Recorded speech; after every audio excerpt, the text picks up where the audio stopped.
आइए आज मराठाकालीन छत्तीसगढ़ की आर्थिक, सामाजिक और धार्मिक स्थिति पर थोड़ी गहराई से चर्चा करते हैं। हमारे पास इस विषय पर कुछ दिलचस्प स्रोत है, तो देखते हैं उनसे क्या खास बातें निकल कर आती हैं। तो पहली बात जो सामने आती है वो थोड़ी चौंकाने वाली है।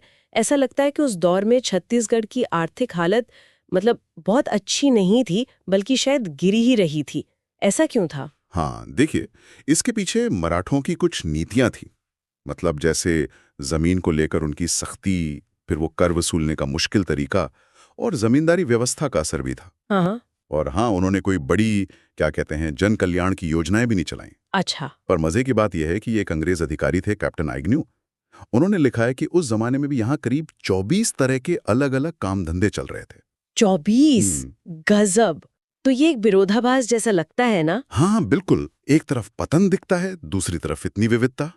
तो मतलब अर्थव्यवस्था का आधार तो फिर भी खेती ही रहा होगा ज्यादातर। बिल्कुल, सीधी सी बात है। ज्यादातर लोग किसान थे। कपास, गेहूं, चना, अलसी, ये सब उगाते थे। लेकिन एक बड़ी दिक्कत थी। क्या? सिंचाई के साधन वो बहुत कम थे। मतलब सब कुछ बारिश के भरोसे था एक तरह से। तो जोखिम ज्यादा था। हाँ, जोखिम तो था। खेती के साथ लोग पशु भी पालते थे, वो तो खैर होता ही है। हम्म। कभी कभी शासक वर्ग किसानों को कर्ज भी देता था। हम्म। पर ये कोई आम बात नहीं थी। हम्म। व्यापार भी था, ऐसा नहीं कि बिल्कुल नहीं था, खासकर कोयला, लोहा, रांगा, गंधक और जंगल की चीजों का। और हाँ, यहाँ का कोसा कपड़ा तो पुराने जमाने से मशहूर रहा है। अच्छा, तो जब चीजों का व्यापार होता था तो उन्हें नापते तौलते कैसे थे? क्या कोई मतलब एक स्टैंडर्डाइज तरीका था पूरे इलाके के लिए? यहीं एक और दिलचस्प बात है। उस वक्त माप तौल के कई अलग अलग तरीके थे। कई सारे। जैसे, हाँ। हाँ, जैसे अनाज के लिए खंडी या गाड़ा जैसे माप थे। वजन के लिए सेर या मन। हम्म। दूरी कोस में नापते थे। अच्छा। ये स्तर पर ही बटी हुई थी। कोई एक व्यवस्था पूरे इलाके में शायद नहीं थी। हाँ, बाद में नागपुरी रुपये चलने लगे थे। और समाज समाज कैसा था उस वक्त? लोगों का रहन सहन, आपसी रिश्ते, वो सब? देखिए, छत्तीसगढ़ की खासियत है आदिवासी और गैर आदिवासी संस्कृतियों का मेल। और ये उस वक्त भी साफ दिखता था। जाति व्यवस्था तो थी। ब्राह्मण, लोधी, मराठा, गौंड जैसी जातियां प्रमुख थीं।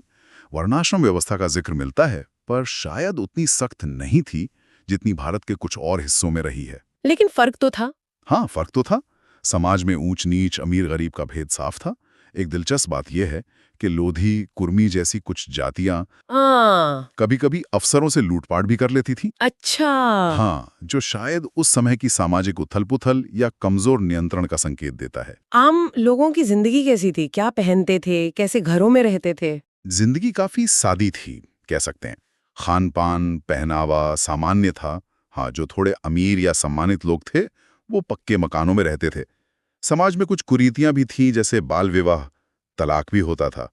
महिलाओं की धार्मिक स्थिति तो ठीक मानी जाती थी, पर समाज में उनका दर्जा मतलब बहुत ऊंचा नहीं था। समझ गए। और शिक्षा, पढ़ने लिखने का क्या माहौल था?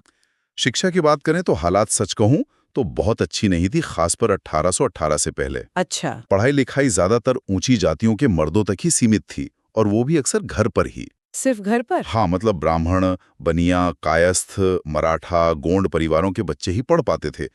गुरु शिष्य परंपरा थी, लेकिन जोर किताबी ज्ञान से ज्यादा रोजमर्रा के जीवन में काम आने वाले हुनर पर था। तो क्या शहरों में स्कूल वगैरह नहीं थे? या गुरुकुल जैसे शहरों में कुछ स्कूल थे तो, लेकिन कोई व्यवस्थित प्रणाली जैसे पुराने जमाने के गुरुकुल होते थे वैसी नहीं थी। शिक्षा बहुत सीमित लोगों तक ही पहुंच पाती थी, सीधी सी बात है। और धर्म के मामले में कैसा माहौल था? क्या बहुत टकराव था? नहीं, टकराव तो नहीं। धार्मिक रूप से यहाँ काफी मेल जोल था, ये एक अच्छी बात थी। हिंदू, जैन, बौद्ध, शैव, वैष्णव सभी धर्मों के मानने वाले लोग थे, और उनमें सद्भाव था। आम हिंदू कई देवी देवताओं को पूजते थे, जैसे दूल्हा देव, ठाकुर देव, बूढ़ा देव। हर गांव में एक ठाकुर देव जरूर होता था, जो गांव का रक्षक माना जाता था। हाँ, पर यह भी सच है कि अंधविश्वास भी काफी फैला हुआ था। टोना टोटका ये सब चलता था। अच्छा। यहाँ कबीर के विचारों का भी असर था, जो बाद में सतनामी पंथ के रूप में उभरा। ये पंथ मूर्ति पूजा का विरोध करता था और सामाजिक बराबरी पर जोर देता था। और मराठा शासन के बावजूद छत्तीसगढ़ की अपनी लोक कला और संस्कृति जिंदा रही। लोक गाथाएं, लोकगीत जैसे सुआ, कर्मा, ददरिया और लोक नृत्य ये सब खूब प्रचलित थे।